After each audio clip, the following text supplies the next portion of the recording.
All right, we will officially get going. Welcome, everyone. As I had mentioned, I see a lot of familiar faces and a lot of new faces, and I will take a moment to introduce myself here in a second. But I'd love for all of you to introduce yourselves if you feel comfortable first. So if you feel inclined, you can send a message in the chat. If you don't mind going on mute, let me see. Okay, there we go. Don't going on mute. If you have something to say later on, of course, you can come off mute. But if you don't mind just introducing yourself in the chat, you can share a little bit about your job function or the field that you're in and what interests you most about today's topic.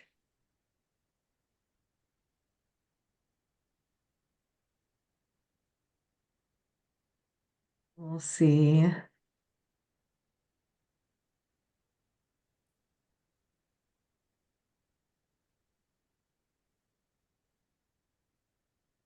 Welcome, Dan. And welcome, Lori. A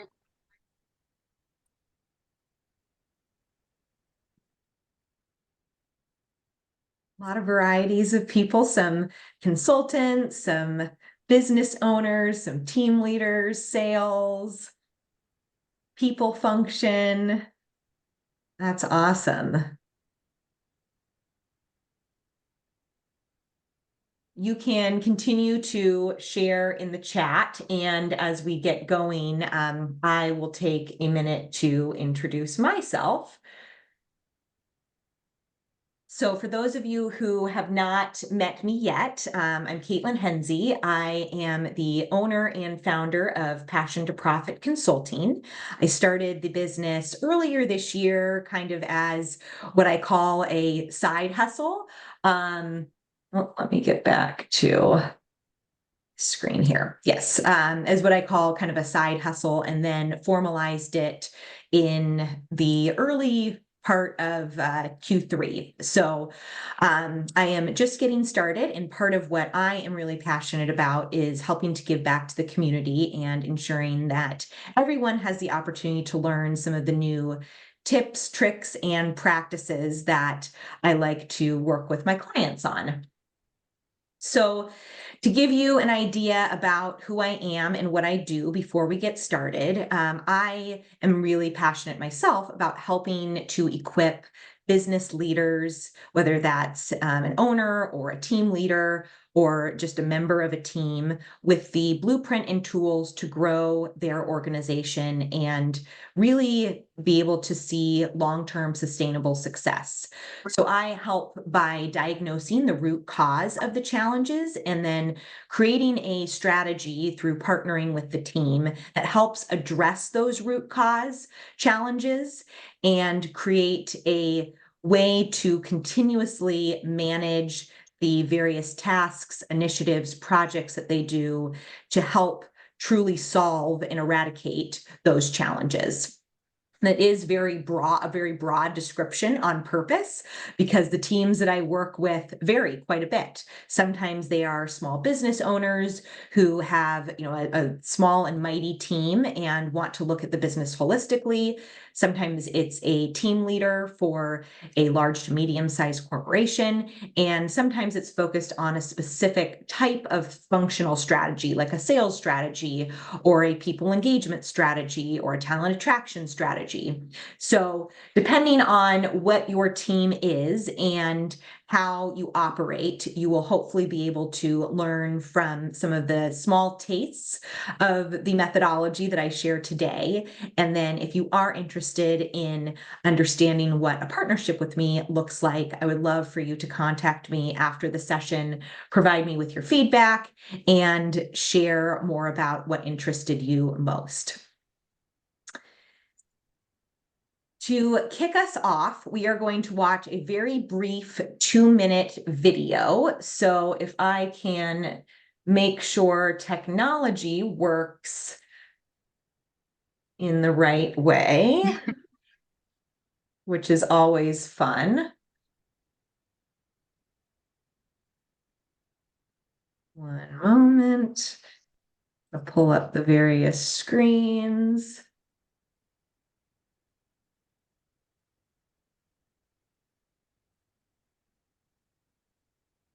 Okay, here we go. Can you all see the video?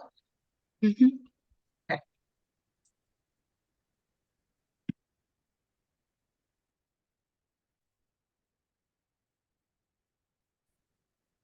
We don't hear any audio, though. I don't know if we're supposed to be hearing audio.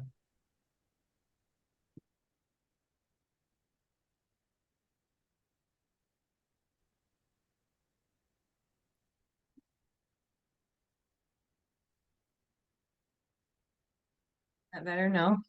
No. Not yet. No, When you not yet. share your screen, you should have an option to share computer audio in the bottom left-hand corner. Okay, let me.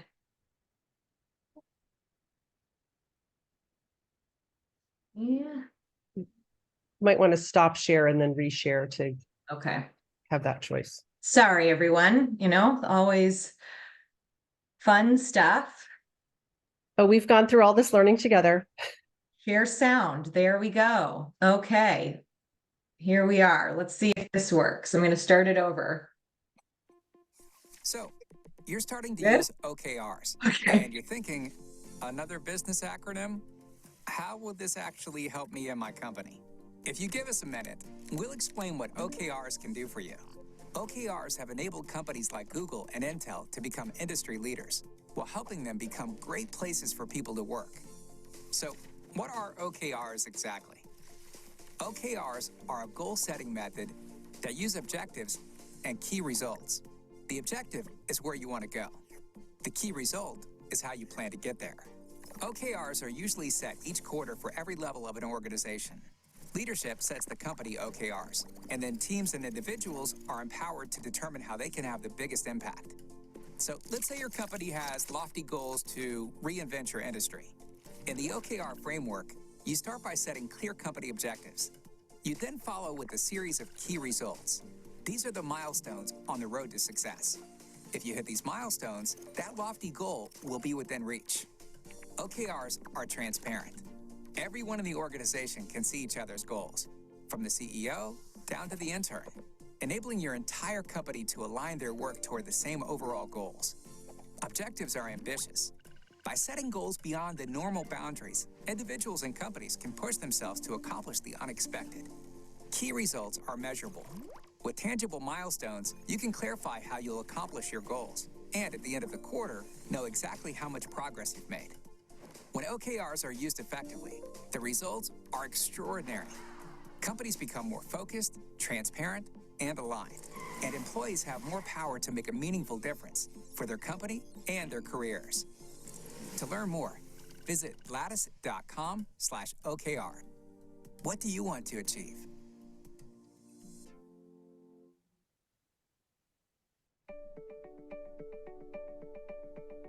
All right. Getting started with objectives and key results methodology can be difficult, and often people don't get the hang of them for 2 or 3 quarters. If it's your first time using Okay, let me get my screen share back up now. Make sure we can be off and running.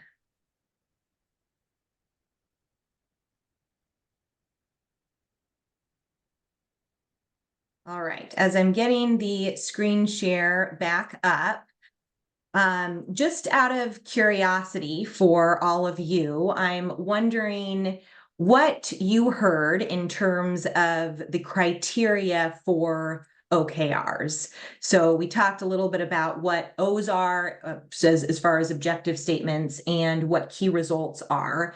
So what are some of the criteria for objectives that you heard? You were welcome to come off of mute or put in the chat.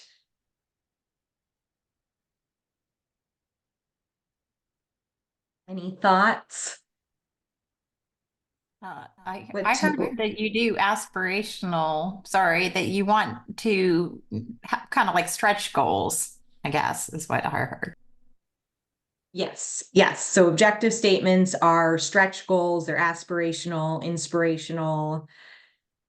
think it's what you want to accomplish. Mm-hmm. Yes, that end state goal, statement of if you're- intent. Yeah. In the example, it was clear, like you could Mhm. see it. Yes, yes, they mentioned transparency, and transparency and clarity go hand in hand, you know, something that everyone fully understands and can align around. Now, Ryan, I saw you mentioned in the chat measurable. So measurable is definitely a factor of the key results, as those are the metrics that help you understand how well you're tracking and achieving your objective. So what other qualifications or criteria would you mention for the key results aspect?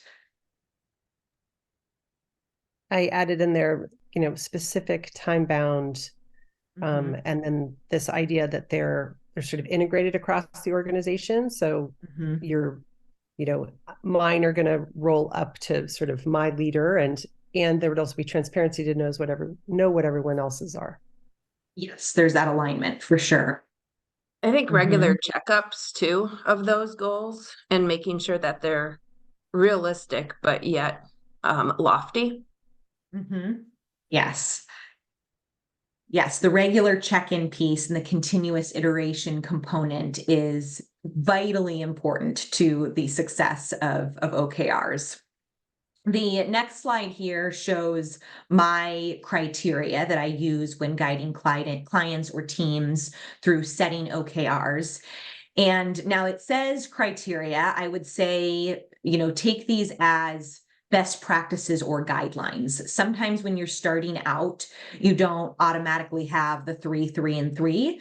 For example, I worked with a client earlier this year. There was a smaller business, and we actually narrowed down to having one annual objective statement, which was all about getting to a profit first mindset or operating with a profit first mindset, with 4 to 5 key results or measurements that all aligned to that objective statement. And for her, that was critically important because as we thought about some of the other priorities that she wanted to accomplish, it all came back to operating with that profit first mindset. So we decided and landed on really having just one specific objective statement and then a couple of more indications of metrics.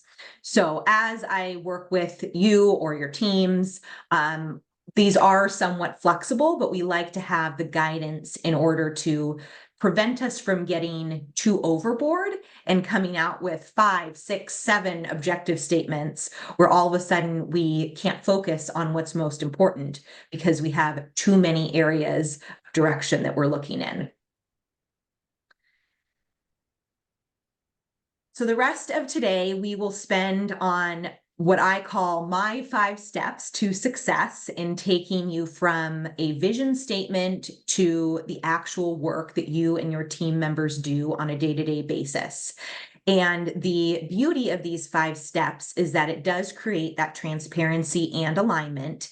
And I have also seen time and time again, it create and enhance team productivity and effectiveness, and also help to establish a greater sense of collaboration and team engagement, because team members who typically aren't involved in the strategic goal setting process or strategic planning process actually do get to be involved when they understand how their work connects to fueling the objective statements and helping the company achieve its overall vision.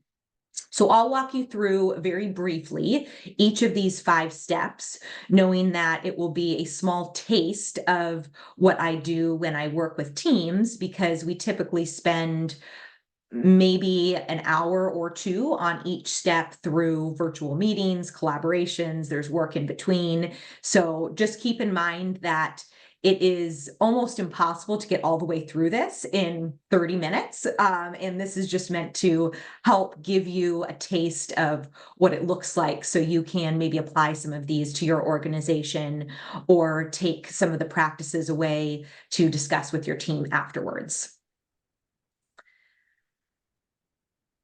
The first step is to establish your vision statement. And many of you might be thinking, we already have a company vision statement, or we at least have a mission, or we have, our objective of where we want to be in the next 3 to 5 years. And if you do, that's a fabulous starting place. And I would still recommend that you spend some time grounding in what that vision statement actually and tangibly looks like and feels like. So for those of you that have worked with me in the past or attended my previous workshop, you know that I always like to weave in a very brief and practical breathwork or meditation practice to help us not only calm our nervous systems, but also understand what we are here to focus on today. So we are going to do that in part with this step one, this vision statement. So as we prepare for this very brief, about 2-minute meditation, you're welcome to close your eyes, turn your camera off, whatever makes you most comfortable. And we will start by just taking 3 collective deep breaths as a group, in through the nose and out through the mouth. So we'll start with counts of 4 in and 6 out. So when you're ready, just relax your body posture a little bit and take a slow breath in for a count of 1, 2, 3, 4. Out the mouth for 1, 2, 3, 4, 5, 6. Again, in through the nose, 2, 3, 4. Out through the mouth, 2, 3, 4, 5, 6. And one more. In, 2, 3, 4. And out through the mouth, 2, 3, 4, 5, 6. You can keep breathing through your own pace. You're welcome to stick with that 4 in, 6 out count while I lead you through a brief visualization. So think about your team, your organization, even just yourself personally, and picture yourself at the end of 2024, about a year from now. And bring to mind what your organization looks like. How do people interact? What sort of activities are you participating in? What sorts of products or services are most popular among your customers, whether it's internal or external customers? What do your relationships look like? Just create a very brief mental picture in your mind.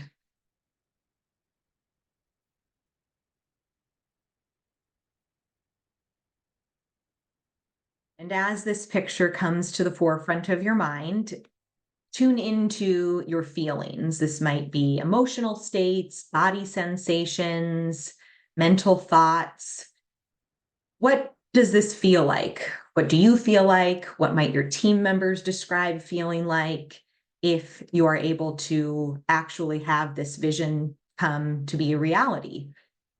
People may be content, invigorated, passionate, any sort of adjective. There may be more established trust.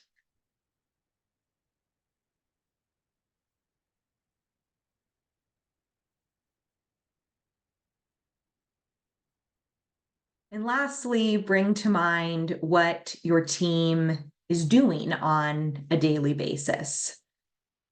What type of work is your team engaged in, or are you engaged in? Who do you interact with most frequently? Could even think about what types of tools or resources or processes you use. Just go as deep or as broad as you want.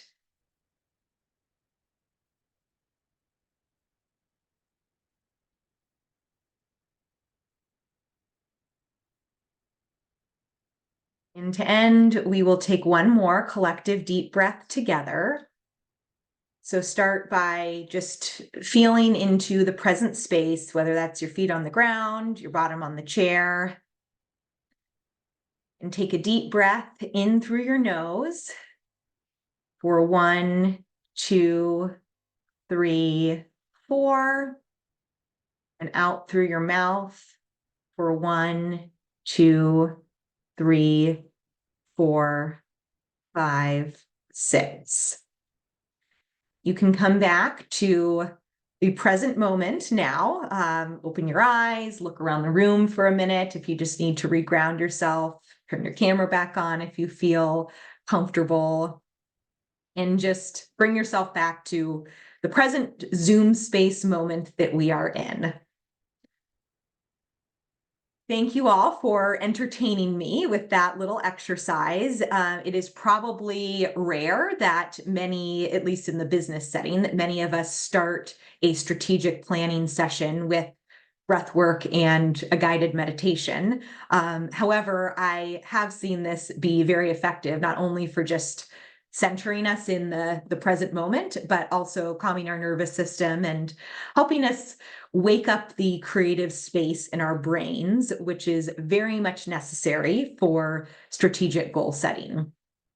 So appreciate you all doing that. And hopefully you were able to at least somewhat picture what this future state vision looks like.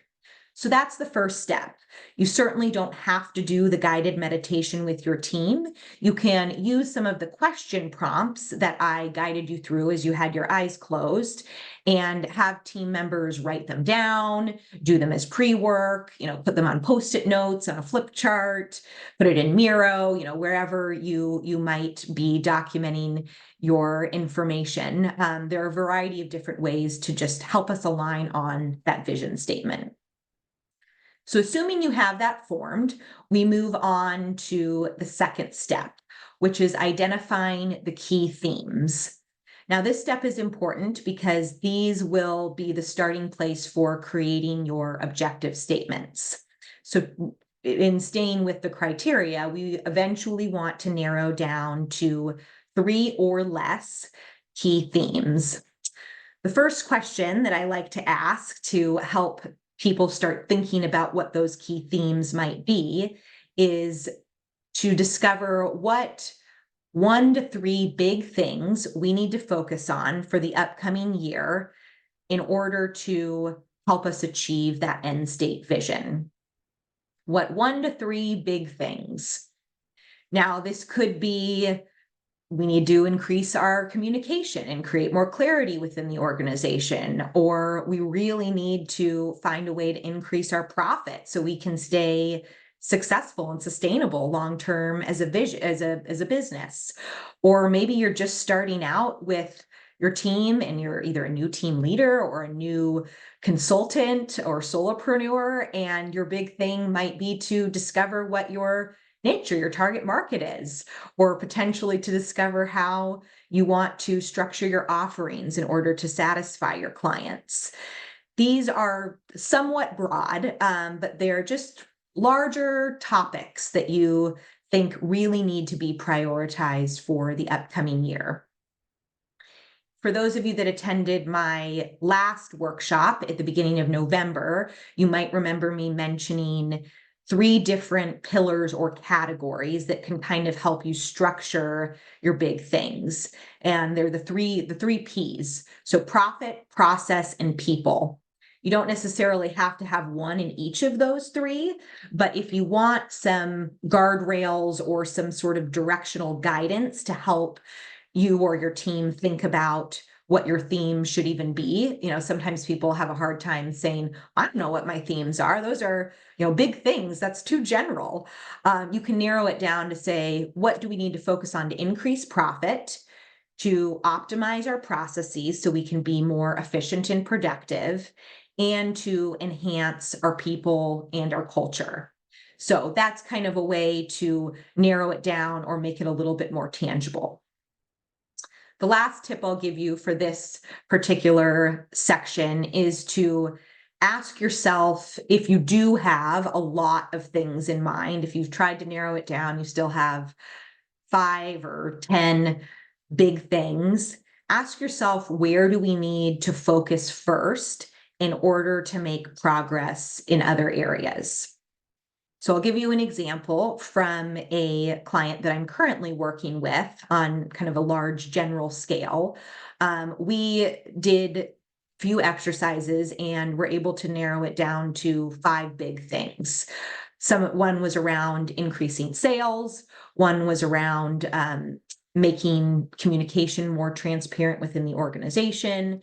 There was one around documenting processes and just having some standard operating procedures.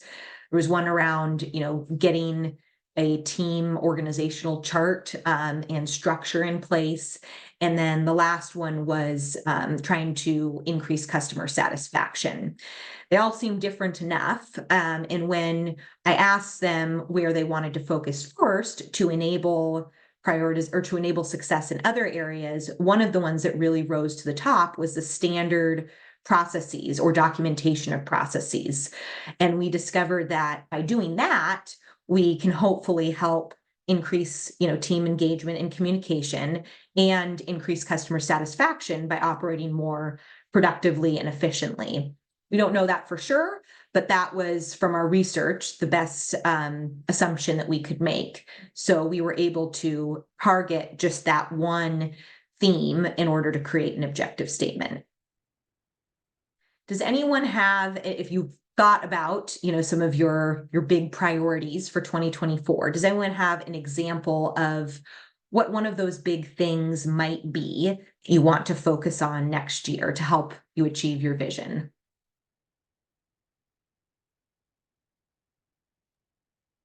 Yeah, go ahead, Kim. Hi, good morning, everyone. So I'm in the midst of helping leaders and teams use what I call micro shift practices to reduce stress, restore calm, increase confidence, and foster connection under pressure. So one of my, I'll say my big goal is to, really my dream is to find 5, I'll say small businesses. So they're probably like 50 to a couple hundred people, where the leaders are ready to use micro shifts to make an impact. And we could have, 5 practices adopted across those organizations, because my guess is we would see huge positive ripples from doing that. Awesome. I appreciate you being courageous enough to share your example. And that certainly sounds like a very, exciting goal to have for next year. The reason why I asked, for a brave soul to share their example is to help you understand the steps that we go in from being very broad to very narrow and targeted. So when we think about our vision statement, that is, idealistic, very aspirational, quite broad, usually long-standing over a number of years. In the key themes, they're usually 1 or 2 words of something that is just kind of an overarching theme. So it could be, micro learning practices, or it could be, establishing our offerings.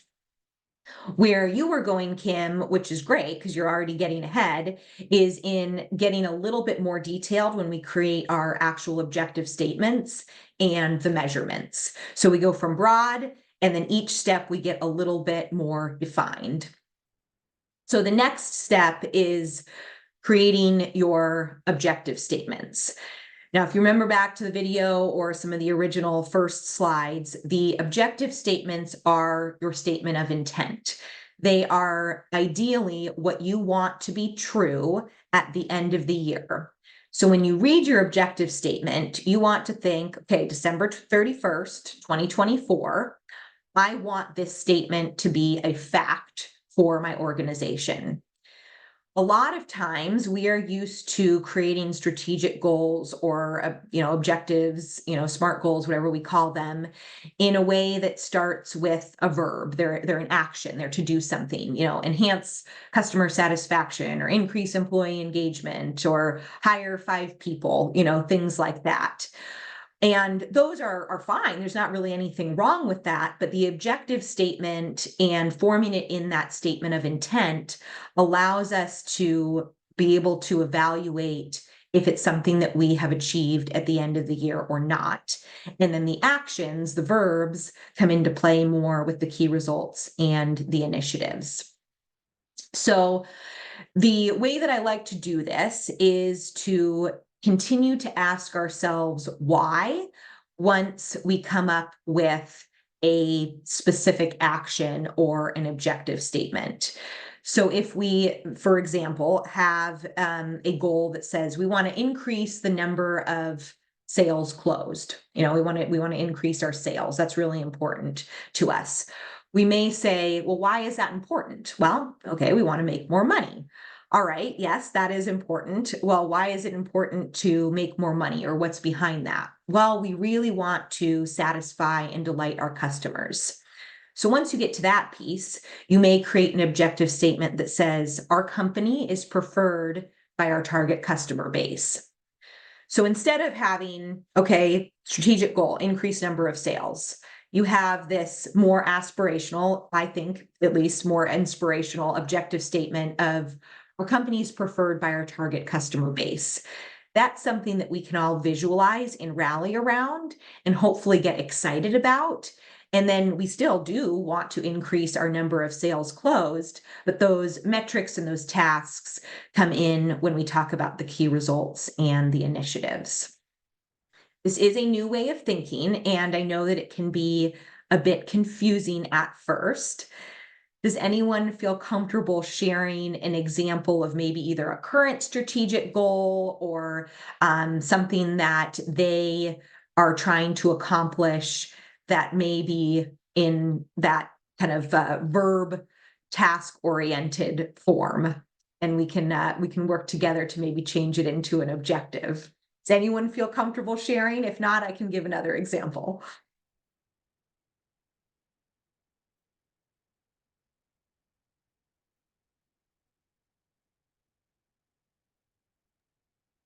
One of the focuses that we have on our team is to produce award-winning work.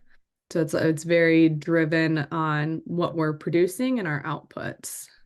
Okay, that's a great example. Yeah, so we want to have award-winning work, and so we may ask ourselves, well, why is that important? So Katie, you're welcome to answer, or anyone else can chime in. Why does having award-winning work on a team, why is that important? For us, I think we want to be industry leaders in what we do. Okay. And Okay. more innovative, cutting edge. So we can certainly go on farther and farther and ask why more times, but if we, just for the sake of time in that example, if we stop at, okay, we want to be industry leaders, perhaps the objective statement is we lead the industry in employee engagement and retention. And that gives us something a little bit more aspirational or inspirational to go off of, and it forms it into that statement of intent. Does this make sense? Does anyone have any particular questions? Again, I know this is quick, but hopefully it gives you a sense of the format.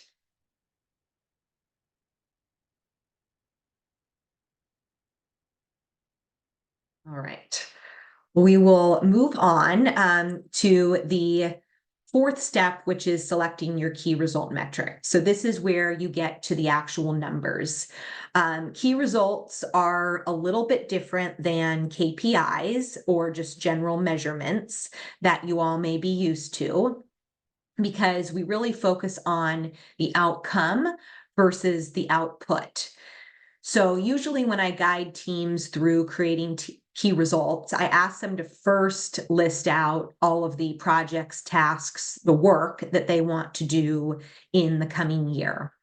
And by doing that, it first of all is a little bit easier to think about what we actually want to do versus trying to come up with metrics right from the top of our head. But it also allows us to look at the scope of work and say, what will we be able to see, and what outcomes will come from accomplishing our work? We may be able to have some current quantitative metrics that we can put into place. And if not, we have the opportunity to either develop some mechanisms for collecting measurements or even mix in some qualitative metrics. Now, I will say that, like, if you're staying very strict to the OKR methodology, it is very numerical based, output based X to Y metrics. I like to, be a little bit more loose with that and say, especially for those of us who are on teams that are just starting to use this approach, we may have some qualitative metrics in there as well that come from talking to people, engaging with employees or team members or customers, or just how we would describe the organization. So we can certainly have a healthy mix of both while we're just starting. But the most important piece for key results is that they're focused on outcomes.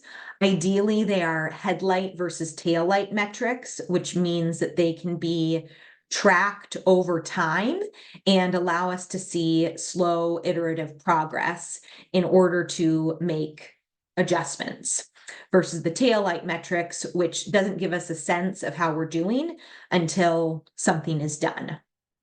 So for example, if we have a current metric that says we need to close deals within 30 days, that's something that we might want to accomplish. We may change that into saying we're going to reduce the amount of time it takes to close a deal from 45 days to 30 days. And essentially we're measuring the same thing, right? But by doing that, it allows us to say, okay, January, February, we're still at 45 days. Oh, March, we're at 42 days. Okay, July, we're at 38 days. Oh, September, we're at 33 days. Oh, October, we went back up to 40 days. So as we continue to discuss every month, we can see progress that we're making.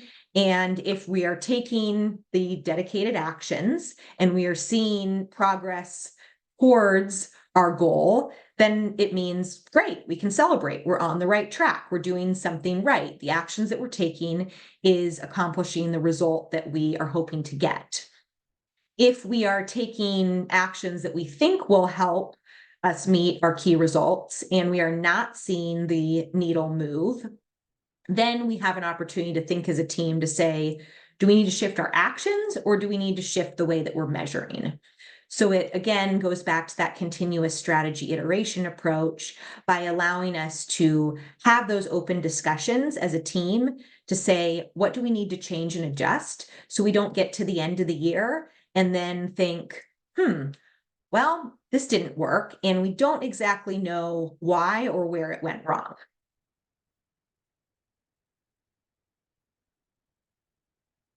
The last step here is my personal favorite, which I will explain why in a minute, and that is to align the initiatives. So many of you have project roadmaps, you could have project plans, you might even use a fun system like Monday.com or Asana, but likely we all enter into the year with an idea of the work that we want to accomplish, even if it's just handwritten down in a notebook.